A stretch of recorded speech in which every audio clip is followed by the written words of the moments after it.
I'm going to go ahead and show you all the draft when it does catch up on my stream. And I will start the draft, all that kind of stuff, and start the prediction. Does Varian finish High King's Quest? I did not spell High King's Quest correct, but you know what I mean by all that. On the left-hand side, we have the members of LTK Rockbottom, Ree on the Rhaegar, Lloyd on the Varian, Huge Slot on the Anub'arak, Dr. Fraud on the Vala, and Shadowstorm on the Chromie. Over in the red on the right, we've got gillyShark at Bingo Night. We've got Chess Looter on the Li Ming, Lazy Hydra on the Tyrael, EKB on the Leoric, Schumann on the Raynor, and Stark to play the Brightwing. As always, we're going to check out our level 1s as well as our first engagement through the bottom lane. As I mentioned, there's the High King's Quest. For anyone that is looking to make their prediction, you got a minute or so left to get it in. But here is the 3 quests that you have to finish with High King's Quest. Hit 50 heroes with basic attacks, participate in 5 hero takedowns, and gather 15 regeneration globes. We're on Battlefield of Eternity. Get your predictions in, and good luck to the teams, as we have already this bottom lane engagement is going to be Chromie poking out, Vala trying to build out a few of those hungering arrow stacks with the puncturing arrow at level 1. She's already at 3. Each of these stacks increases the base damage by 6. So right now it's going to be 3 times 6. We can't do that caster math. That's way too difficult for us. Oh man, 18. Oh, it's a difficult one. Either way, you also have to keep in mind that there are baseline, there's a baseline damage to this as well. So not only are you scaling that extra damage from the puncturing arrow, but you also have your baseline scaling per level as well. And we'll keep you up to date on that number as the game goes on. Right now, it's going to be a huge slot diving in, almost going down. Lazy Hydra chases in on the Tyrael, doesn't find the kill. Anub'arak, sitting somewhere in the 500 range of HP, is able to tap well, get a chain heal from this Rhaegar. Checking out Lloyd over here on the left-hand side. Actually going to quickly check on his High King's Quest, see how he's getting along with this. Got some regeneration globes, got some auto attacks onto the Leoric. But I want to point out, the Raynor that snuck over here, I don't think this showed on Division, so this is going to be Raynor able to sneak this camp in the top lane. Though I will say this, there is probably the assumption from the side of LTK Rockbottom that they are going to say like, all right, well, Raynor's not around in bottom poking at us. We can probably take this camp because he's in top. And that assumption, if they made it, is going to be correct. As Stark phase shifts into top lane, a wave is here. EKB is forced back Varian to Hearth with the constant pressure that he has been applying so far, and this is a nice Impaler camp to be able to just constantly apply pressure to the fort front gate and press things up. Varian goes in, a little bit of a dive. What is Varian going to take at level 4? We're going to find out right here. Is it C-Smash? Is it Twin Blades? Is it Taunt? What is Varian going to do with his sword? He pulls out a double sword. Twin Blades Varian. Also, did we call this guy Lloyd? Did that happen? Yeah. You have to pronounce both the L's.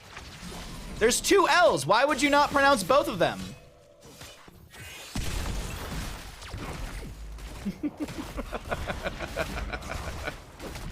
Why wouldn't you pronounce both of the L's? That's weird.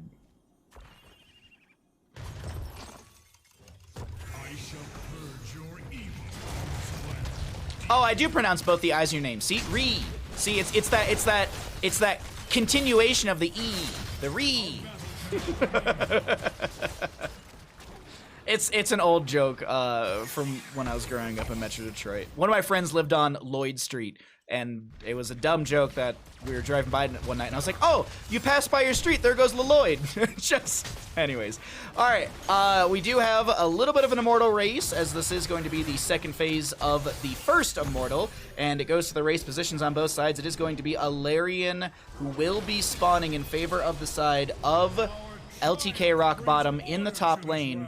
Wave still pushing up here. The Fallen Shaman is gone, but it does get about 50% of this fort, while Leoric is going to be able to clear things out in bottom lane. And just quickly, early game damage from this Immortal. Let's check out really quickly how much he's doing.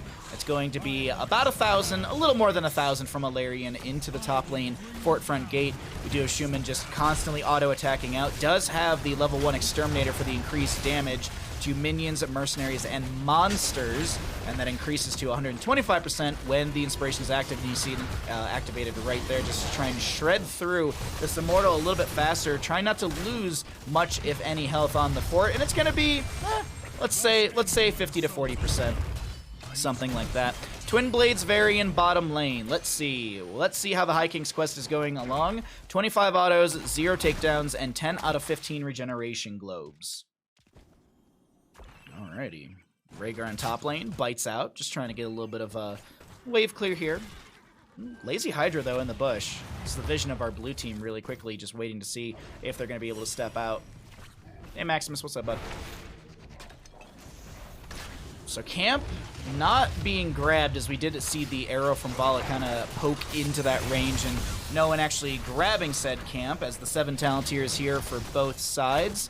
Looking just through some of the talents, nothing out of the ordinary. We do have Chromie going into this deep breathing build here with the level 1 and level 4 for her. Level 6? I honestly can't remember. Her level 7. I believe it's actually her level 5. Because she's 2 talents early, right? 2 levels early? Yeah, 2 levels early. Wait, that's not right. I didn't look at the right thing. Wait, does her passive not... Does her passive not have a tooltip? Am I crazy?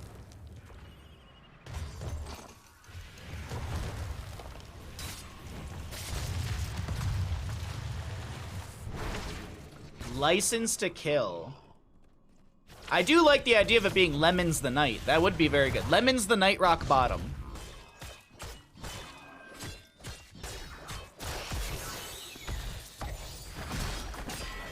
Alright, so our second Immortal phase will be spawning here. Lazy Hydra is in the mix of a lot of the LTK Rockbottom enemies. Does manage to get the Aldruin's Might out of there. Huge Slot and the rest are starting to work on this Immortal. Actually, Huge Slot's mostly anchoring for the team, allowing the Vala and Rhaegar to kind of poke out on this, but a fight will break out. No 10 talents here on either side as the Nubrak goes out with the Impale. This is also going to be a big cleanse. The Soothing Mist from the Brightwing. Lazy Hydra gets hit with the Temporal Loop. Tries to use the Explosion onto Chromie. Doesn't get the kill. Nearly takes her down. Also to note, that is going to be 10% off of his death timer. Who's passive? Chromie's. Hey, Sculpey, what's up, bud?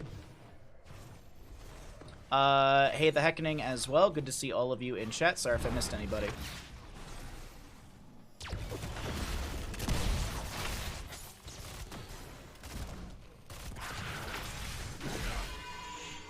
Oh, delicious tea.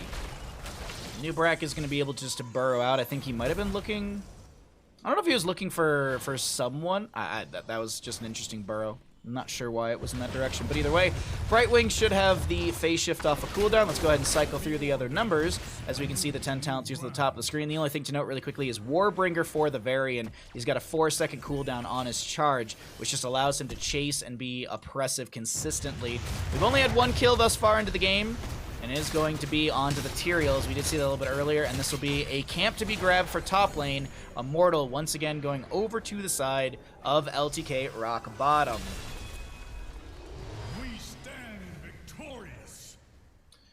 It's hid while our trap is out. Okay, so we learned that today.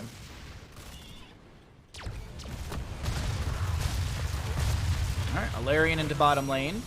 EKV looking for an angle here for maybe an Entomb. Nubrak checking out with the Impale to see if Leoric is flanking. He is in the flank position. He's going to step up in a second or two here, just waiting in the bush for something to happen. There's a phase shift on to the Rainer as we do have Leoric stepping in. Big Entomb comes out, but it doesn't really seem that big when everyone immediately collapses onto him. A fantastic temporal loop timed out. That's a disintegrate from Chest Looter to get Stark out of the cocoon from the Nubrak. Good counterplay out from the Li Ming to immediately utilize that disintegrate to get rid of said cocoon. The Immortal in bottom lane finds the fort front gate and a little bit more than 50% of the actual HP of the core, or the fort, excuse me. Looks like about 30 or so percent. Varian, though, is going to do free things in top lane with these twin blades. He's got one portion of the High King's Quest done. And let's see really quickly which one is that. It is going to be the regeneration globes, but he's not far off. 3 auto attacks onto an enemy will give the second portion of High King's Quest. After that, it's just finding the multiple kills to be able to finish this out. Tempora loop. Absolutely. Look at him go. Bottom lane camp will be grabbed to the side of LTK Rockbottom. And let's see, will they push in further? Huge slot summoning some beetles. Schumann does get the knockback with the penetrating round, but that doesn't really seem to dissuade the enemies of LTK Rockbottom to continue to pressure this bottom lane. Fort will go down over in the top lane. I did miss it. Varian was killed by the collapse in said top lane. He doesn't get the top lane fort, but this should be top lane fort on the side of LTK Rockbottom going down. Another Immortal Phase shouldn't be far off from spawning, as there's the announcement 30 seconds away. Schumann does get dove, and that's a kill into bottom lane. Man, Varian must be a little sad, saying, oh, I could have got another stack on my High King's Quest. Question, though, really quickly, did he get a stack for the kill onto the Tyrael? Yes, he did. Okay. I didn't look at that earlier. So he's 2 out of 3. He needs to participate in 4 more kills for our little Twitch bet that is going on, as Varian and Brightwing will kind of hang out in top lane. Brightwing just poking out with an arcane flare here and there. Does have the magic spit as well for the increased attack range. You also have the cooldown of the soothing mist as well. Actually, what does that take Brightwing to? I'm just curious really quickly. 6.6. That makes sense. EKB with the Wraith Walk does have the ominous Wraith, gets hit with the Cocoon just as they drop the Entomb, and it doesn't seem like there's much follow-up. There's the Sanctification, a Hyperion as well, as this is a Rhaegar, a little caught out. Canterial and the rest actually make something happen here. Li Ming goes in with a big combo. Ancestor Healing will be used. Nothing to really keep anyone into place outside of the Entomb. Some slows from Leoric. He did go into, that's Neil Peasants at level 4, so he's not going to be having the Paralyzing Rage for the 20% increase slow. But not a ton of CC from the side of gillyShark at Bingo Night. We'll see if they are able to make things still happen, because the sustained chase and sustained damage is very viable with the Leoric, the Tyrael, the Rainer, and the burst ability from Chest Looter on the Li Ming is a very strong tool, but it hasn't shown just yet for the side of gillyShark at Bingo Night. As LTK Rockbottom, they are going to be able to get a 3rd Immortal here. Even a huge slot, or I guess, excuse me, the better way to say it, huge slot wasn't even necessary for this race, as this is going to be a 3rd Immortal, dealing 1,436 damage into structures, jumping into the top lane, as it is the more well-defended lane with the fort still up and available. But here in bottom lane, Leoric gets the Wraith Walk out of there. Does have that ominous Wraith, as I mentioned, increase Wraith Walk duration by 100%.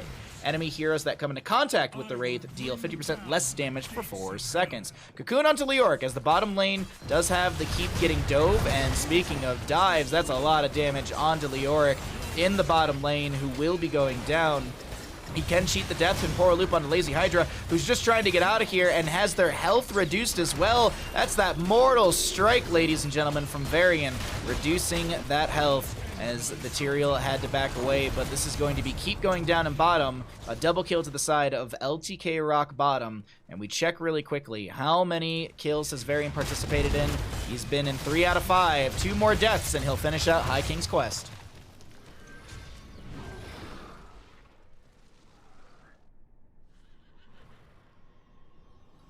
Rhaegar picked Cleanse into literally no CC.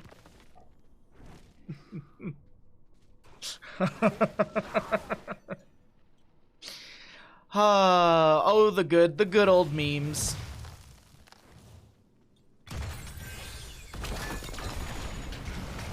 Alright, Shadow Storm gets hit with the Entomb, Temporal Loop, and the penetrating round finds the kill.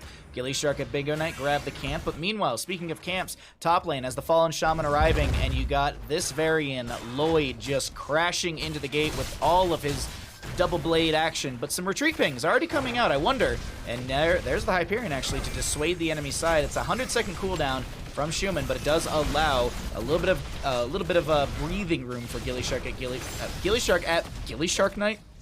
gillyShark at Bingo Night to be able to just push out the top lane. Checking into bottom, we do just have Vala continually putting pressure down here. She does have 21 stacks, and I said that we were going to catch up on some of these numbers, so let's do some incorrect caster math really quickly. 126 stacks, or excuse me, 21 stacks for 126 damage, and then you also have the baseline at 273. So you're looking at 399 damage from the first bounce of that arrow. And keep in mind, there are more bounces. They deal less damage, but that initial bounce is chunking for around 400 damage. Big sanctification out from the Tyrael as Huge Slot jumps in the back line. We do have jumping in on this Rhaegar, trying to get some damage in, but the damage is going to be into the Anub'arak and then followed into that Leoric. It is going to be a trade, actually. Kind of sounded like it was a double kill, but either way, it's a trade from either side. Anub'arak for Leoric, and Leoric can cheat death. Ooh, stasis on to start. Can he actually back away?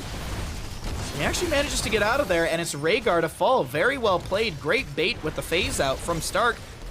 20-second cooldown for a 0.75 stasis, as the Varian goes down as well in all of this. Now, Varian, just keep checking because we do have this little gamble, and why not? Varian, 4 out of 5. I know this shows the Vala, but it's just the way that things work when people are dead in Heroes of Storm. So as long as gillyShark don't lose another hero or die, he'll never finish High King's Quest.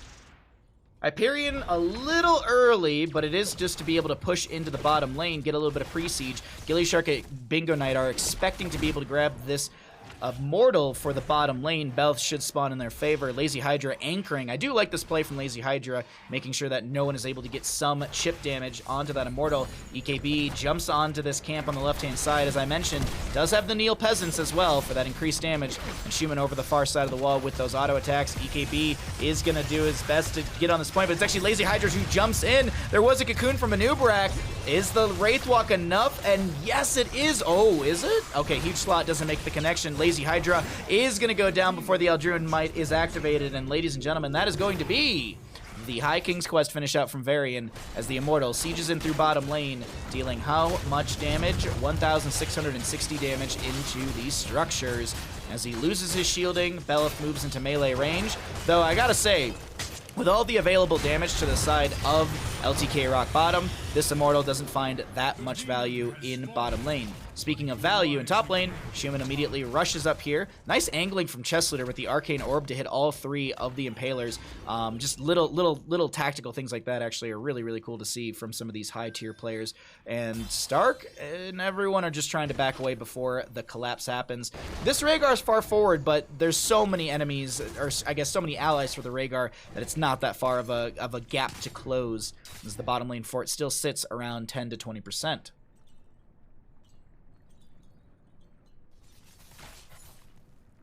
Impart me with more wisdom. Boiling water at different temperatures affects your tea differently. You should use a lower temperature water for green tea versus a higher temperature water for black tea. Same to be said with oolong. I think that's what you guys wanted, right? That's the information you wanted. Hyperion out from Rhaegar. EKB getting hit with the Temporal Loop. Tries to Wraithwalk away for the self-cleanse. Not going to work out, as this Vala is going to strafe out. Doesn't have 20, so no super spinny shot for her. Just the standard spinny shot. I am on my way, mortals. Windblades always win. What if you just cursed the team? What if you just cursed LTK Rockbottom to lose?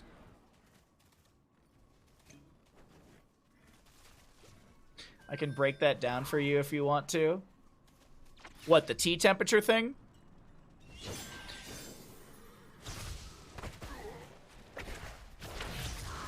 Let's see. Okay, so another Immortal phase will be spawning here. I'm actually going to tab out really quickly and pay out the people. Does Varian finish High King's Quest? Yes, he did. All right.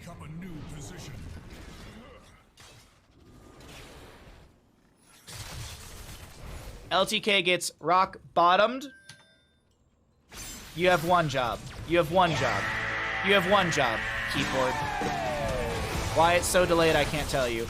Anyways, Anubrak goes in with the double dive with the rewind from level 20. We do have that burrow coming out. Any impales. Some good body blocking coming out from Huge Slot as that will be Vala cleaning up the engagement. Stark does pop the Emerald Winds to try and force back the enemy, as there is going to be another burrow forward from Huge Slot trying to chase in to the remaining members of gillyShark. But look at this Immortal. Massive shielding and massive damage to come through the top lane. Nearly 2,000 damage. 1,852 to be specific.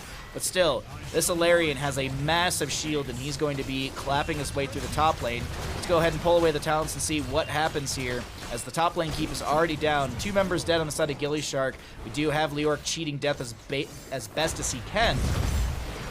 Ancestral healing to be used. Farseer's Blessing will trigger as well. This is Lazy Hydra low and does go down. Tries to get a little bit of the cooldown on the death timer, as well as a little bit of damage onto the Immortal, but it's looking like gillyShark and Bingo Knight are going to be losing map number 1. Chest Looter trying to disintegrate and fire out as many magic missiles as possible. Stark getting very low, is going to pop the Emerald Winds, but doesn't die at 159 HP. The core will fall. Game number 1 over to the side of LTK Rockbottom. GG, well played.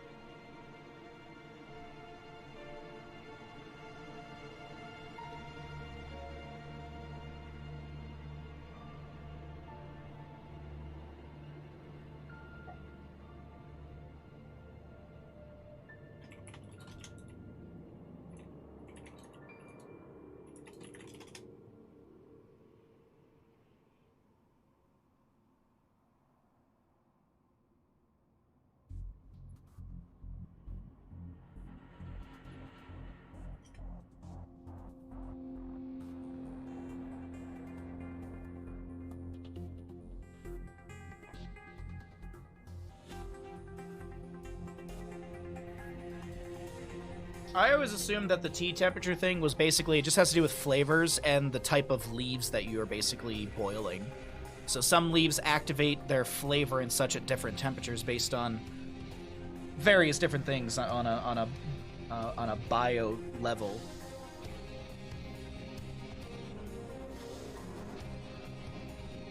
I believe it has to do with like the type of leaves as well, and how they activate their flavors at different temperatures.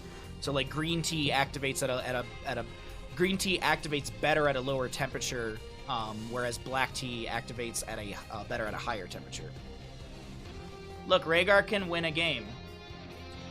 Rhaegar wins a lot of games. You never want to true boil for teas. It can burn the leaves and leaves you with a bitter tea. So the kettle I actually have, it actually has 6 different temperatures on it, and for black tea, it recommends boil temperature. That's at least what my kettle goes to. And maybe it's, I don't know. Maybe it's less than that, but it just says boil. Like French press, I think actually is at a lower temperature than black tea, if I'm not mistaken, on my kettle. I'd have to go look at it. Man, if we did a Vala quest thing, that would have actually been really close. She had 30 right at the end. A good game overall between both sides. Good game overall. Save the time and just eat the leaf. I mean, Mr. Large, you're not wrong. What if you leave the leaves before the flavor leaves the leaf? That means you're not steeping it enough, Dual Rules.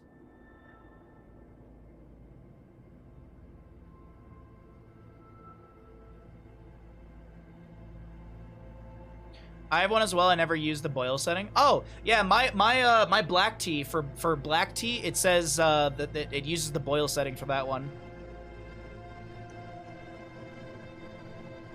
I mean, whatever the boiling temperature is, you are... Whatever the boiling temperature is where you are, the water can't get any hotter. True.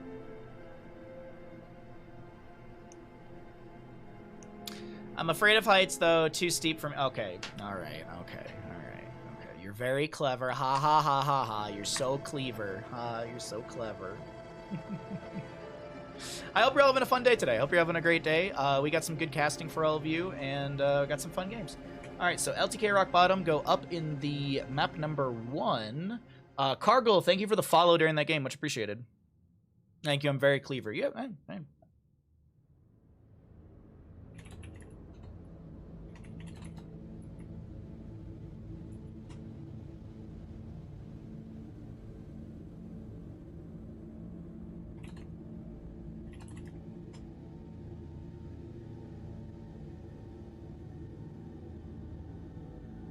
Yeah, so this chart says that black tea should be water temperature of 212, which that's boiling temperature. Green is 175 to 180. White is 175 to 180. Oolong is 195. A lot of teas say 212, which is just boiling temperature. Anyways. I got a dog this weekend. It's a bridal pug named Potato. You have a new dog. Wait, Mr. Lard, didn't you already have? Didn't you just get Mocha? Does Mocha have a sibling now? Boiling temperature is sea level. All right, shut up, Grits.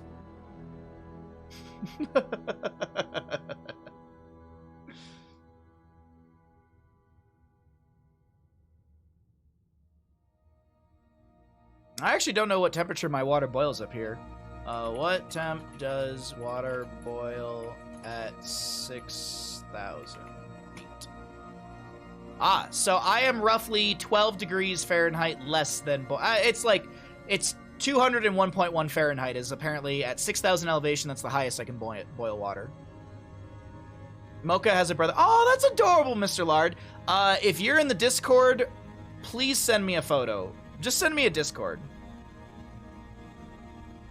Just send me please send me a Discord photo. I want to see these puppies. I'm assuming it's been impossible to get a photo of them, a proper photo, but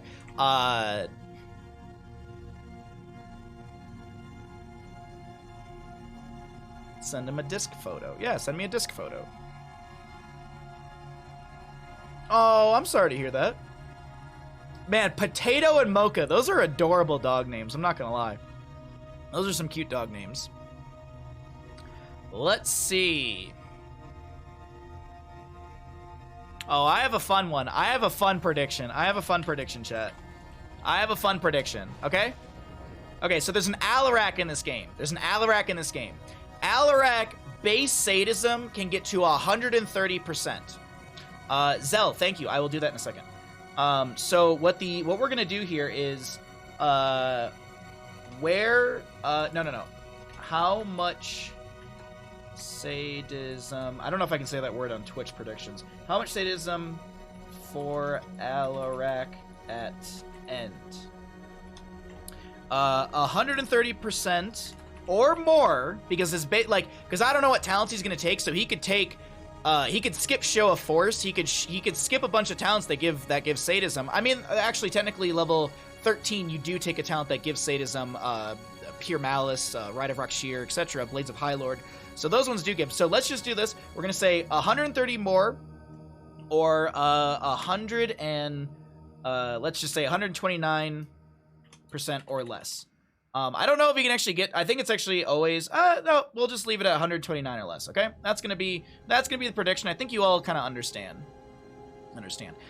Zell, thank you for the redemption, and Mr. Bandit, you cutie. A little treat.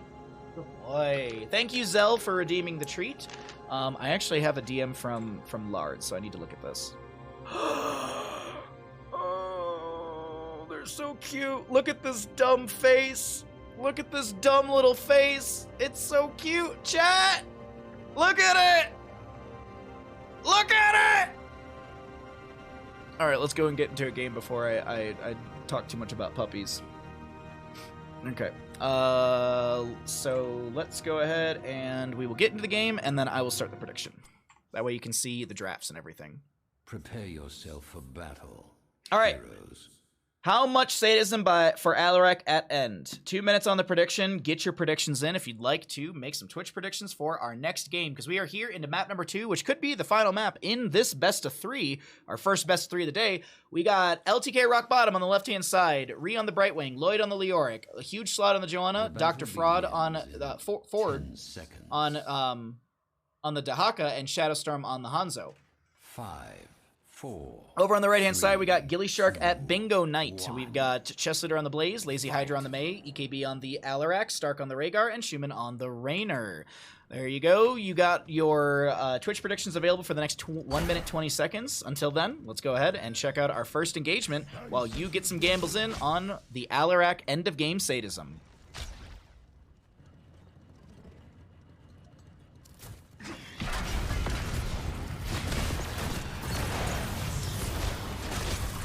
So a little bit of a poke from Hanzo, picking up a few stacks on the level 1 simple geometry. That's going to be a great drag onto the May, who does pop the cryo freeze immediately. Can she get out? That's so much damage. No, the good body blocks from huge slot coming through. Phase shift from Brightwing, great telekinesis from Alarak, but is there any follow-up? EKB getting very low here. That's going to be Alarak going down, and it's not just one, but it's going to be a Double kill. for the members of LTK Rockbottom.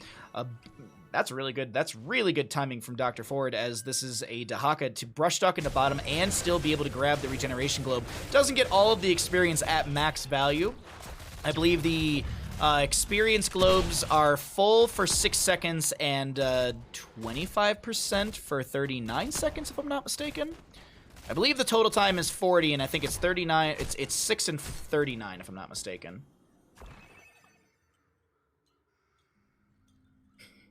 Lazy Feeder, First Blood, X2 Poggy.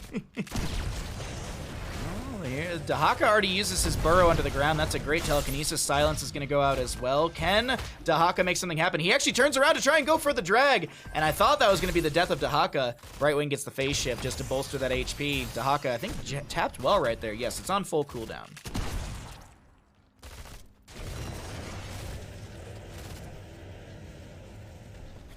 Okay, while that's happening in bottom lane, Stark is soloing the camp over here on the top right of our screen. First objective will be in top lane. So we already have the camp rotations of Siege Giants in bottom, trying to delay this out as long as possible. First objective announces at 2 minute 30, is available for contest at 3 minutes into the game. Did y'all ever notice that around the bosses there's a bunch of dead little footmen? Y'all ever notice that? There's your hot tidbit of the day for Cursed Hollow. Gather tribute. Right, so the mid wave is quite literally frozen out. Oh, that's an invade onto the camp over here on the top right of the screen, as Chessleader is trying to step out on the Blaze. Lloyd getting bopped out by the May. Lloyd getting very low on this Leoric. Is there going to be any sort of play into this low health pool hero? That's a great jump propulsion from Chessleader. Dr. Ford getting low, but doesn't get picked off. The Bruisery triple frontline from the side of LTK Rockbottom, difficult to penetrate from the members of gillyShark at Bingo Night. We do have the show of force at level 4 for the Alarak. Stark is going to try and delay things out with the help of Lazy Hydra. Healer chasing healer. Schumann goes for the channel. Leoric is going to look to stop this channel, and actually doesn't manage to land the Spectral Leech. Phase shift from Brightwing will be utilized, and Leoric is A-okay to be able to back away.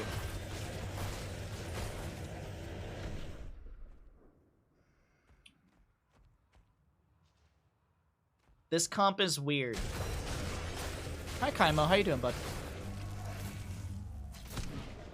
Shall we see who gathers enough tribute this time? Oh, okay. All right, sorry. 7 talents here over to the side of LTK Rockbottom first, but gillyShark at Bingo Night are not far behind. This is Hanzo Leoric grabbing this camp. I wonder if the positioning is leading this give to the side of gillyShark at Bingo Night. I mean, we're seeing 3 heroes up in this top area. Joanna could work her way in to try and delay. So can Dahaka. So I guess it's actually not that long of a... Or they're not too far away, actually. They can make the rotation easy. And as I mentioned, 7 talents here up. We're going to go ahead and pull away the talents really quickly just so we can see this engagement if it does pop off. She's been going for the channel. Does back away immediately, watching out for that shield glare from the Joanna. We do have Hanzo finishing out a simple geometry, so 2 more arrows will be scattering out once he hits that wall or terrain. EKB looking for the angle to pull in the telekinesis and big burst onto a hero or multiple heroes. Just waiting for anyone to step up, but the only one stepping up really is Joanna. Popping the Iron Skin, big condemn. Pulls in 2, but no follow-up. Chestleader goes for the Jet Propulsion, can't connect onto the enemies. We do have a lot of damage in from the Rainer onto Lloyd. Actually, it's more damage onto Chestleader than anything else. I thought Shion was able to really pepper into the enemy side. Huge slot getting low, but they cycle out to be able to allow Dr. Ford and Lloyd to step in. Really like the way this is played from the side of LTK Rockbottom, pressuring the members of gillyShark at Bingo Night out of what should have been a comfortable area. We already have Stark rushing to top lane on the Rhaegar to clear out the Siege Giants that have been pushing up here. And Dr. Ford quickly brush stalks up here as well to amplify the siege. But no, it's not going to be it's not going to be a clear to top. It's going to be Stark starting the boss. May, scouting out on the left-hand side, or on the bottom left of our screen, does see that the boss is going to be worked on by the enemy. So this is Rhaegar tanking a lot of damage, but is able to get Chestleader to come in and start tanking for them.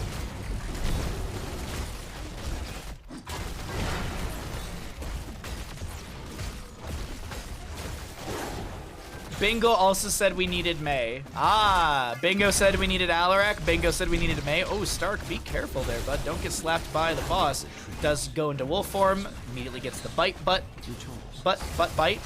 May in bottom lane, meanwhile, she pops the cryo freeze. Gonna get stunned, and can she get away? Hanzo goes over the wall, and Leoric's already there. That's a kill on May, a 3rd kill to the side of LTK Rockbottom as the boss wails his way through the bottom lane. Objective, though, is positionally better for gillyShark at Bingo Night since so many of our blue team members are in the bottom lane. And we're showing the gillyShark at Bingo Night vision. They see Dahaka up in top lane, so they know there's no flank brush stock. They can count 1, 2, 3 in the bottom lane, though the expectation is that Brightwing has a phase shift, and Leoric just pops up right behind Chestleader. Boss in top lane sitting at 50%. Boss in bottom lane sitting a little bit above 50%, but already getting the fort with the amplified siege of the rest of LTK Rockbottom, who do have their 10 talents here. Lloyd gonna get hit with the Jet Propulsion. That's gonna be a decent amount of damage, but the phase shift comes in just in time, bolstering that HP. And Tomb from Leoric feels like more of a zoning tool than anything else, just to be able to buy a little bit more time for this bottom lane siege to continue between Hanzo, Joanna, and the boss, taking down Keep front gate, getting some damage onto the Keep, whereas in comparison, top lane from gillyShark at Bingo Night did not find as much value as EKB has to use the telekinesis to back away, and this is maybe given away by the side of gillyShark at Bingo Night. They won't get cursed as the Joanna Hanzo continue to pressure in through bottom lane. Lazy Hydra doing their best to just defend as a May with some blinds and some blizzards. But this is a bottom lane keep being really pressured out. Top lane still has the delay. Leoric, excuse me, that is going to be the Dahaka in all of this, who's getting body blocked to oblivion and does finally go down. Silence onto this Brightwing from the Alarak, and that'll be a double kill for gillyShark at Bingo Night. As we go ahead and check really quickly, Alarak went into the applied force at level 7, so that does reduce his base sadism by 10%. That's why you're seeing that little bit of a notch in some of the sadism already on that little bar, but no actual gain over 100, because I believe it was probably 6% from the 2 kills, and then 4% from the 2 of Show of Force. We can really just quickly check this. I don't know why I'm trying to guess at it. There it is. Sadism reduced from Talents 10, but gained from Takedown 6, gained from Show of Force 4. It's actually interesting that this is not updating correctly. This must be broken in our most recent UI update. Looks like it's counting Show of Force, but not baseline sadism from the or not baseline. Yeah, I guess baseline sadism from the kills. Just don't look at the minimap. What, the bottom lane keep that's already fallen?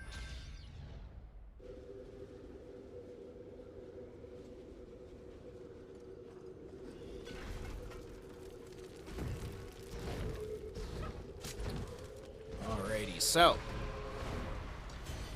potential curse for gillyShark at Bingo Night, but they don't have 13 talents here, so this will be our red team just soaking things out, making sure they can pick up the experience and close that gap. Meanwhile, in top lane, Falling Sword, Doesn't connect onto Chest Leader. Ice Wall comes out as well from Mei. Here's the bunker from bunker down from Blaze. Isolation to be used. That's a massive arrow from Hanzo. Dealing increased damage at the center. Keep that in mind as well. You deal 140 damage. And then every 0.25 seconds to enemy heroes in its area, enemies at the center take 75% increased damage. Big. So Raynor Hyperion comes out. Telekinesis from Alarak does pull in an enemy or two, but it doesn't set up any sort of kill as Blaze is dead for the next 1 second. Shall we see who gathers enough tribute this time? I have my minimap blockers on. I think people in Storm League just call that closing their eyes. This is a very low Dahaka who pops some essence in the burrow. The Rhaegar gets the, not the Ancestral, excuse me, the Bloodlust out. There's going to be a counter-strike from the Alarak, who's just cleaning up this fight right now. Brightwing gets a blink. Hanzo over the wall. Mei chasing in. Chestlitter looking to close off their retreat path. He's looking to head them off at the pass. Doesn't get the jet propulsion, but still, Huge Slot is in a bit of a precarious spot. Hanzo does rip a nice arrow, but it mostly zones back the enemy from being able to retreat, at least in a safe direction. Curse potential to gillyShark at Bingo Night through the bottom lane, as this is going to be mid lane pressure easily cleared out by Stark. I thought the camp was a little bit bigger here, but that's not the case. Actually, Joanna, nah, she won't be able to get it. Lazy Hydra should have one interrupt. Actually, doesn't have to interrupt just yet. Dahaka's back in the mix. I believe he Hearth and brush docked into the safe position right there. Little telekinesis. That is going to be a blizzard out from the Mei to delay out the channel from Brightwing as this fight still continues. Big entomb from Leoric, but everyone jumps in the bunker trying to delay out this Brightwing. Lazy Hydra does get another delay, but did they step too far forward? A very low Leoric gets the phase shift from Brightwing. Subdue finished up by the Joanna. Blaze goes down first. Big ice wall from Mei as well. EKB trying to keep their sadism up and alive, but that is sadism reset onto Alarak, and in bottom lane, the rest of gillyShark at Bingo Night need to clear things out before the curse potential really starts to push in heavily. Now, you shall know my wrath. Bingo complete. We won the series. Pack it up, pals. See you, Baha. Oh, thank you. Later, Stark. Have a good night. GG. No need to continue watching. Well, it might be over here on core as the curse does come through. And we already have 5% off the core. That's going to be a arrow from Hanzo. Doesn't find a ton of value. Bloodlust from Rhaegar utilized as well. The push out from gillyShark at Bingo Night is going good here. Alarak looking to come in and try and put some big pressure onto the enemy heroes, but it's not really shaping up for gillyShark at Bingo Night just yet. Chestleader getting low, gets hit with the Entomb. Schumann is going to get chunked as well. Hanzo trying to get that last little bit of damage. Can't get the Stormbow connection. Bunker from Blaze does come down. We still have Bunker pushing back the enemy heroes for a second more. Curse available for 14 more seconds. Mid lane Fort goes down. Top lane Keep starting to take a lot of damage from the waves crashing in, but gillyShark at Bingo Night, they can't address this just yet. They have to defend through bottom lane. Core shielding has already come back, so it's not going to be a core end for the side of LTK Rockbottom as gillyShark at Bingo Night are able to delay things out.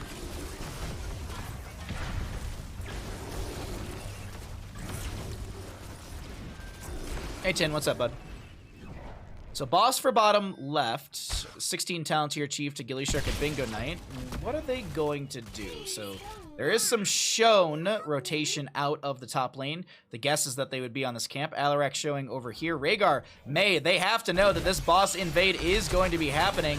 Very low boss. Hanzo rips an arrow. That's going to be an Entomb from Leoric to block the path. Icing in from the Mei. She's not able to get there in time. Falling Sword from the Joannas. This is going to be Alarak putting some decent pressure. Chestleader gets a massive jet propulsion. Bloodlust from Rhaegar coming out as well.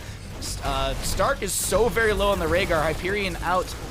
Everyone fighting in between all of this. Shadowstorm doesn't get the agility they were aiming for over the far side of the wall. Icewell from Mei goes out as Ree gets the blink onto the Dahaka. But will this be a dead Joanna? No, it doesn't look like it. And with boss rushing to an open core and with catapults already here, this is gillyShark at Bingo Night having to back off and clear things out at the home base.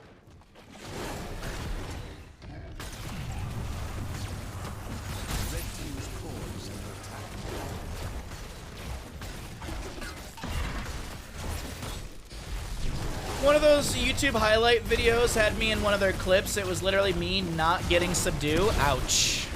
Ouch. You know what we say to that? Double boss potential for the side of LTK Rockbottom as bottom lane's already cleared out. Mei shows, and they know. gillyShark and Bingo Knight, they go in for it. Mei is going to get polymorphed. Entomb from Leoric is out. Mei is on the point. There's a very low Leoric trying to back away. Chest Looter doesn't land the jet propulsion, but still has the slows. Brightwing, Leoric will fall. Alarak trying to just build up more sadism right now, as this is an easy quadra kill to the members of gillyShark and Bingo Knight, who grab a boss. Bottom lane does have a catapult here. Core shielding is okay. gillyShark and Bingo Knight, are they going for the throat? Are they trying to end? Maybe. They're definitely going for the keep in the top lane. That should be something they can achieve. Mei will go for the curse, which will push back the bottom lane, so no need to consistently push out this bottom lane, as the catapult is actually already hitting core, but it gets cleared up by the minion wave. Mei gets the channel. This actually could be game ending due to the fact of the curse. Now the keep is shut down, and there's really nothing dissuading gillyShark and Bingo Knight but a Hanzo and Leoric. Brightwing up in 1, Dahaka in 5, Janna in 10. This could be a game-winning moment for gillyShark and Bingo Knight, but they've got to make the plays at this moment to try and take down core. Hanzo gets pulled around by Alarak. Might have gotten a show of 4 stack right there. Bunker from Blaze does come down, as there is also an Ice Wall from the Mei. Rhaegar goes down, no Bloodlust available for 60 seconds as the Blaze gets picked off as well. Alarak trying to chunk into the core as quickly as possible. Lazy Hydra doing his best to just push back the enemy members around this and also blind them. And with Boss and that play, that is gillyShark and Bingo Knight taking game number 2. Ladies and gentlemen, we're heading to a map 3. GG, well played. Alrighty. 127 sadism. 127 sadism. How much sadism for Alarak at end? Choose outcome. 129 or less. Payment has been made. I'm glad I went with 129. That could have been close, actually. If he got another show of force, that would have been 129. Unless he was maxed out on it. No. Maybe.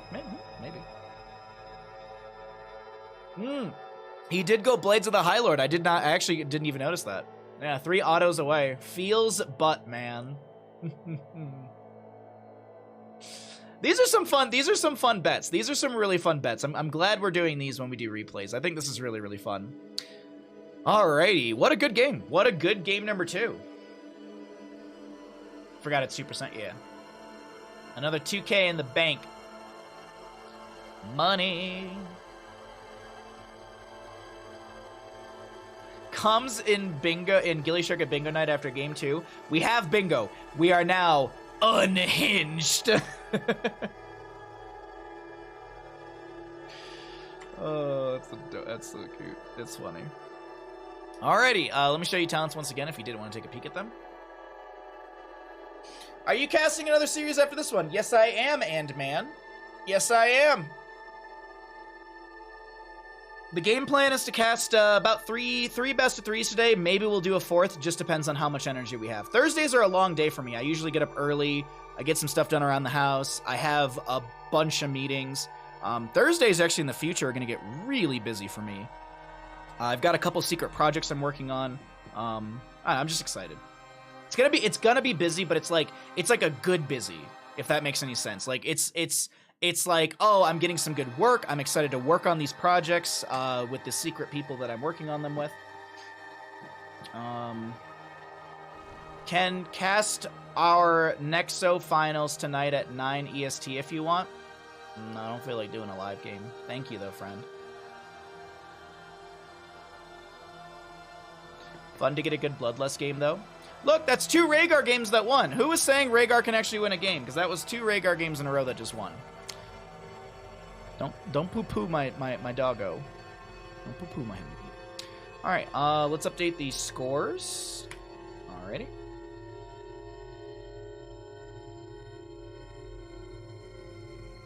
Okay.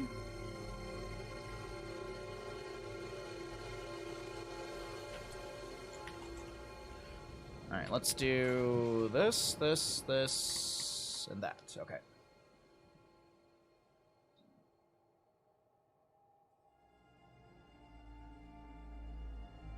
Dog's clearly OP.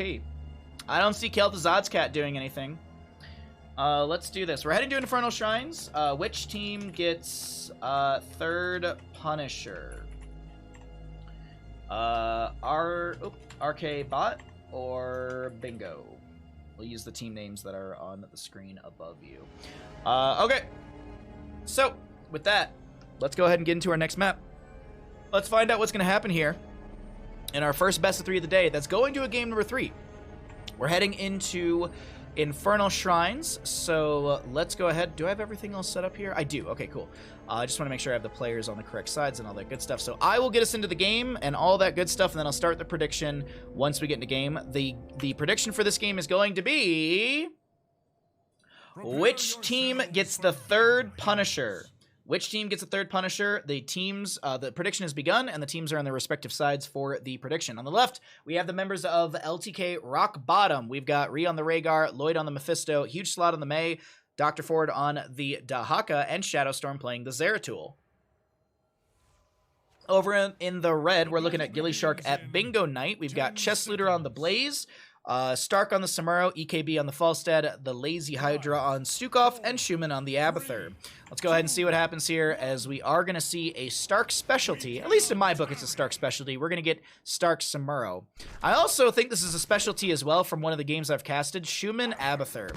Schumann played an Abathur on Infernal Shrines in week number 1, if I'm not mistaken, and had some insane backdooring and some really, really good plays with this Locust build. And we actually might be seeing Locust build again from Schumann, as it might not be the Samuro Abathur combo. But right now, Stark is getting chased out right now. Might not have any clones to jump to. Stark might be in a really bad spot. Gonna be swapping to clones, gonna try and Hearth out in the bush, swaps immediately, gets the Windwalk, trying to make something happen here, but unfortunately, it's not gonna happen for the Samuro. It's gonna be in favor of the side of LTK Rockbottom, as they will get the first kill. Frozen Punisher will be the first one in bottom lane. You still have about 30 seconds to get your predictions in, if any of that first minute has swayed you to vote one way or the other.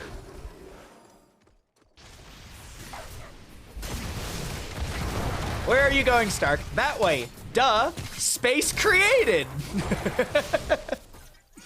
Space created for what, though? That is the big question we have to ask here. Any value in any other lanes? Oh, there actually has been some decent siege into the top lane.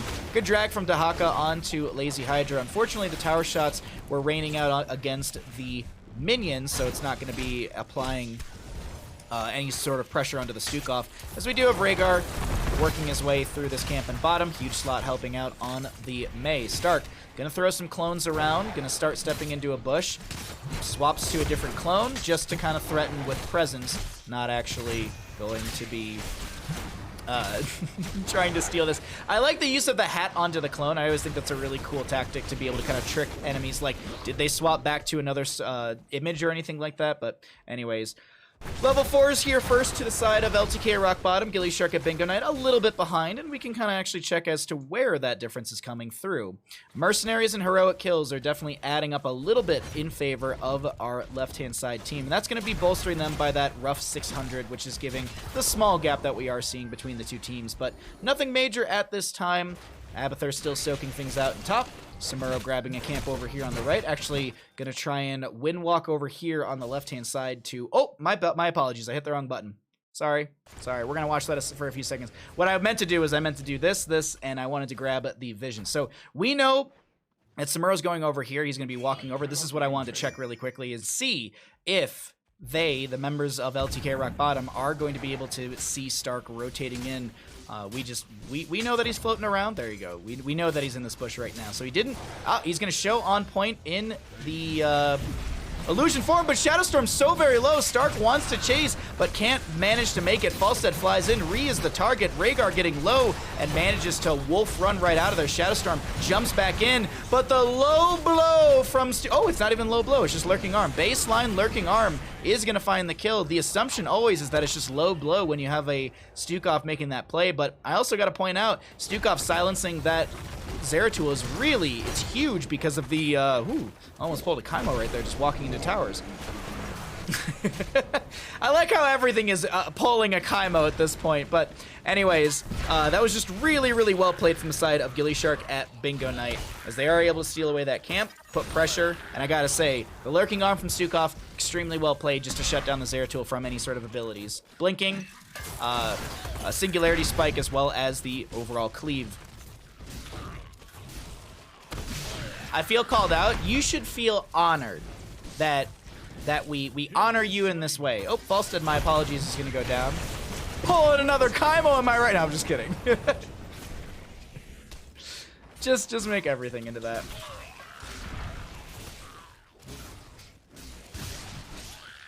Reactive is very nice with the Zeratul. Oh, I agree.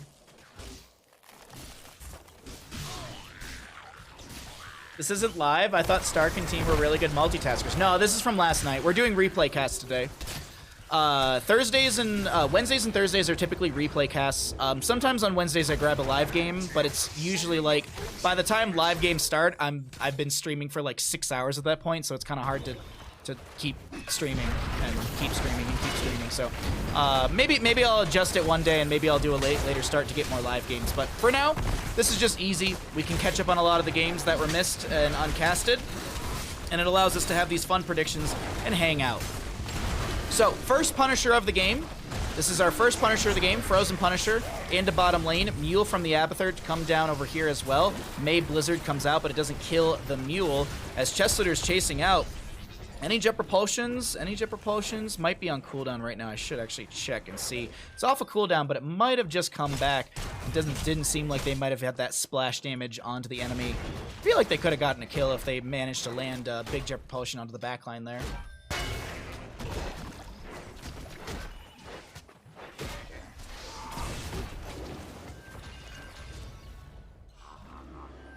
Taking a tactical death so you can come shitpost in Baja's chat. Exactly, yes. Exactly, yes.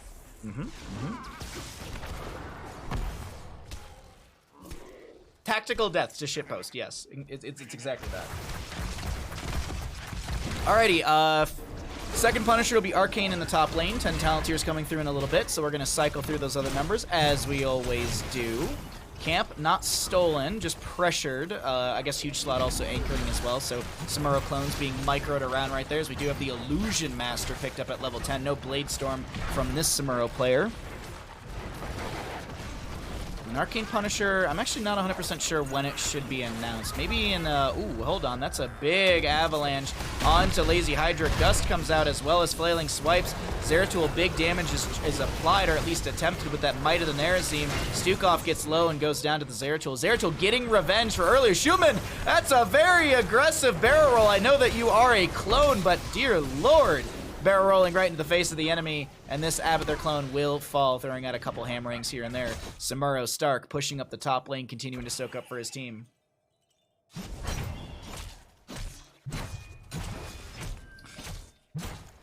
What are you doing, Step Mule? Are you healing my building? Schumann not going to get caught out in this mid lane, going to slug away as the Samuro chases onto Dr. Ford in top. Dahaka does have a pretty good build-up against a Samuro who wants to have a lot of clones around him.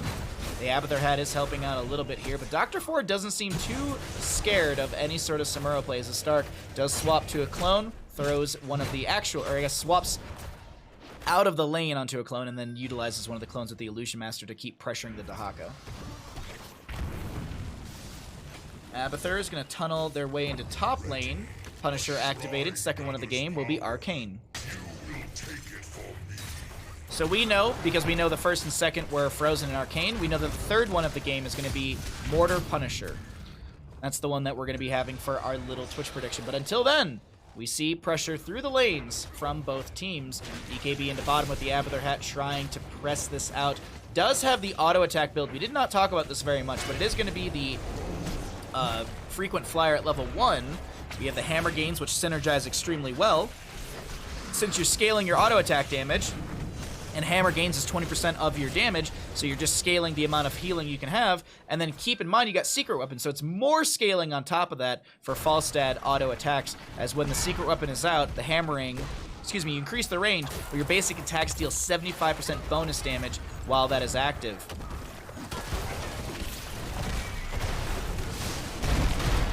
Flailing swipe out from Stukov. Jet propulsion from Blaze not connecting onto anyone as Chess Leader's trying to back away. Mule is buffing out the top lane a little bit here. Gus from Falstad to try and push back the members of LTK Rockbottom, and will be able to do so. Stark looking for the flank position. Actually, not even, just waiting in the bush, as there's going to be some good body blocking. Can Stark get the massive body block? Doesn't look like he's got the clones for it. Schumann very low right now. That is a Falstad clone, so Schumann does go, loses their clone, but that's a lot of damage onto Blaze, who does go down. No bunker available for 43 seconds. Was turbo blocked right there by the enemy. Stark looking again to try and jump into the backline. Does have the Sakuchi and is able to kind of get that little short distance teleport whenever they jump into Windwalk. So it's also a good disengage tool against the enemy, as Abathur is going to be danger pinged in bottom, I guess. Looks like there might just be... Actually, whose vision do we have? We don't have anyone's vision, so I wonder if that was actually a ping from the side of LTK Rockbottom saying, hey, Abathur's showing in bottom lane, as Samuro, ooh, man, I gotta say, Dr. Ford in this Dahaka is fearless against the crushing blows and everything of the Samuro. Actually, excuse me, the Way of the Blade from the Samuro, which is also going to be reducing the armor, so it does have, like, it does have very, very good burst ability per se, but right now you have Samuro stealing a camp, and the rest of gillyShark and Bingo Knight defending against the second Punisher of the game through the top lane. Arcane Punisher takes down the bunker. It might have expired. May comes through with an icing, starts tanking some tower shots. Gust out from the Falstad to push back the enemies. Punisher jumps again, gets a double stun. May follows up with the Blizzard. Does connect onto Lazy Hydra, who's trying to back away, but that's a nice avalanche to put Lazy Hydra back in the mix. And Zeratul finds the double cleave and shuts down that Stukov, with the Punisher still alive in top lane. Ancestor healing onto huge slot. Chess Leader might be rooted, slowed, and... oh, rooted and booted. That is going to be a secondary kill. Meanwhile, in mid, they still have the Impaler camp. Dahaka clearing out the bottom lane. Samuro grabbing more camps for more map pressure, as gillyShark and Bingo Knight are doing their best to keep the experience even. That's the big thing to discuss here, is even though it's about a 3,500 difference when it comes to heroic kills, look at that mercenary, look at that minion experience, look at that passive experience. You definitely have gillyShark and Bingo Knight closing the gap between these two. Actually, gillyShark and Bingo Knight are slightly pulling ahead here and there in the experience, but it's not by much. It actually might not be the case anymore, but either way, let's go ahead and go back to our talents, as 16 talents here will be here very soon. Samuro going to go ahead and proxy a wave, pushing out a wave a little bit further before it even gets far beyond the fort range of this enemy side of LTK Rockbottom. Meanwhile, speaking of LTK Rockbottom, they're going to continue pushing in through bottom lane, opening things up as the next Punisher, Mortar, third Punisher of the game, will be in bottom.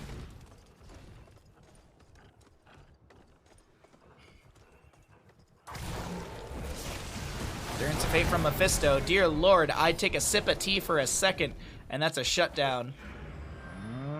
Abathur, what kind of cheeky stuff are you doing here? Will Zeratul get in time? No, he won't. So we saw Abathur do this before.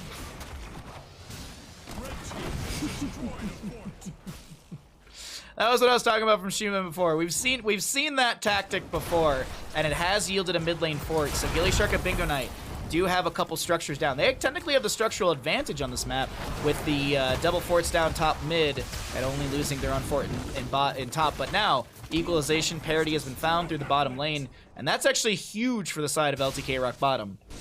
Due to the fact of our changes a little bit ago, the wells now are invulnerable until the fort falls, much like ARAM rules, if you will. And since that fort does go down, the well is going to be taken down as well. So the retreat path and also the sustainability for gillyShark and Bingo Knight is only available in the mid lane, or if they retreat all the way back to keep range or hearth completely into the Hall of Storm. Our third Punisher will be announced soon. There's going to be another Abathur play. I don't think Zeratul can get here in time, so it's going to be another Abathur play. He'll instantaneously hat the minion that's tanking a lot of damage just to buff out a little bit with the Carapace. Zeratul, excuse me, it's May to come back over here and clear things out. Does bop these Locusts back as well. And here's the thing. Here's the thing. Abathur left a mine. And you may sit there and go, why did Abathur leave a mine? Abathur can only... oh, that's unfortunate. Abathur can only burrow to a point that he can see. He can only deep tunnel to a place he can see. I'm sorry, are you going to grab this camp? No, okay. Abathur is just slugging around the map. Needs to be very careful. Oh my god, alright. Well, Abathur is going to be going for it. I think he might be trying to get in range to put another mine down. I think that's what's happening. I think Abathur's trying to get in range so he can put a mine so he can deep tunnel again. I'm just looking to see if there's any Abathur mines. There it is! There's that Abathur mine. He had to get into range to place that. Now, he can burrow right there.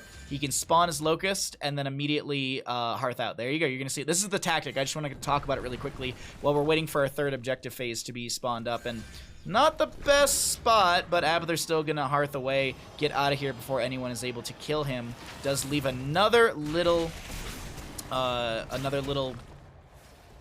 mine, if you will, on the ground. There we go. And is able to potentially get back to this spot. But we'll have to see what happens here. It's just interesting play. What is unfortunate is going to be LTK Rockbottom, without any contest, will be able to get the third Punisher of the game. So choose outcome, LTK Rockbottom, get the third Punisher. It is going to be the Mortar Punisher through bottom lane for our blue team. Slug cam, yeah. There was still a lot of stuff happening, but it was kind of a lull in the game. We weren't really seeing any major kills or team fights, but here is actually going to be the massive fight. Stukov goes down. Punisher is pushing in through bottom lane. Oh, this is looking scary for gillyShark at Bingo Night, I'm not gonna lie.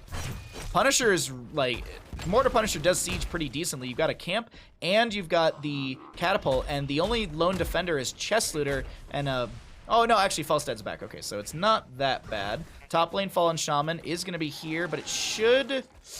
Yeah, that RNG is not going to work out. Didn't get the Hellhound out quick enough, so that is going to just be the keep in top lane. Fine. More Abathur shenanigans as he almost takes down the keep in bottom lane. Punisher pushing through bottom. Not going to end. Mule was cleared out as well. So I think Abathur, what's the Mule cooldown right now? 45 seconds.